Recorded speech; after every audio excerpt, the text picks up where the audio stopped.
મહેસાણા મહાનગરપાલિકાના mayor, deputy mayor સહિતના મહત્વના મુદ્દાઓ માટે આજે પ્રથમ સામાન્ય સભા પૂર્વે મહેસાણા જિલ્લા ભાજપ કાર્યાલય કમલમ ખાતે એક અગત્યની બેઠક યોજાઈ હતી।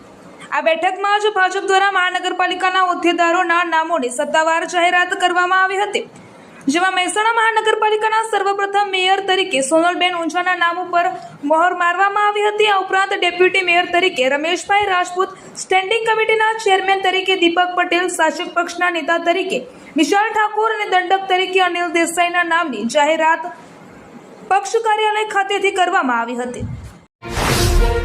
દિયોદર તાલુકા પંચાયતના પ્રમુખ અને ઉપપ્રમુખની ચૂંટણી પ્રક્રિયા દરમિયાન રાજકીય ગરમાવો ચરમસીમાએ પહોંચ્યો હતો। બેઠકમાં સભ્યો વચ્ચે આંતરિક વિખવાદ વધતા કાયદો અને વ્યવસ્થાની સ્થિતિ જાળવવા માટે ચૂંટણી મુલતવી રાખવાનો નિર્ણય લેવાયો હતો। આ નિર્ણયથી ઉશ્કેરાયેલા 50 થી 60 લોકોના ટોળાએ દિયોદરના પ્રાંત અધિકારી અને ચૂંટણીના 88 અધિકારી DN કાછડ પર જાનથી મારી નાખવાના ઈરાદે હુમલો કરી ફરજમાં રૂકાવટ ઊભી કરવામાં આવી હતી।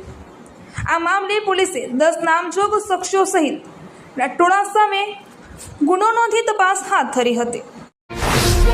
પાટણ શહેરના વોર્ડ નંબર 9માં આવેલા રાધનપુરી વાસ સહિતના વિસ્તારોમાં છેલ્લા 6 મહિનાથી ગટર અને ગંદા પાણીની સમસ્યાએ માઝા મૂકી છે।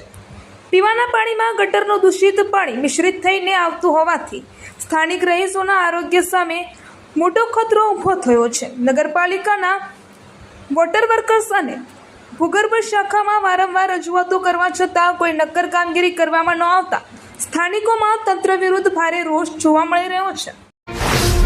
બનાસકાંઠા જિલ્લાના ડીસા તાલુકાના જૂના નેસડા ગામે આવેલા સોખડીયું તળાવમાં રહસ્યમય સંજોગોમાં હજારો માછલીઓના મોત નીપજ્યા હોવાની ઘટના સામે આવી છે।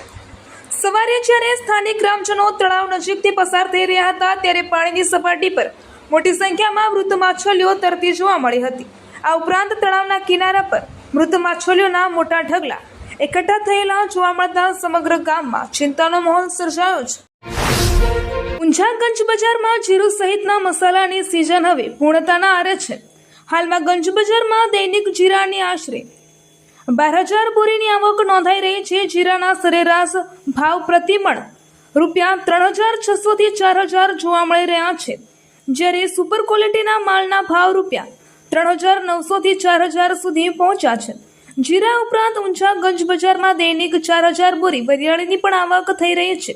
વરિયાળીના ભાવ પ્રતિમણ રૂપિયા 2,000 થી 7,000 સુધી જોવા મળી રહ્યા છે, જેમાં સારા માલના ભાવ રૂપિયા 3,000 થી 4,000 અને બેસ્ટ કલર માલના ભાવ રૂપિયા 4,000 થી 7,000 સુધી બોલાઈ રહ્યા છે।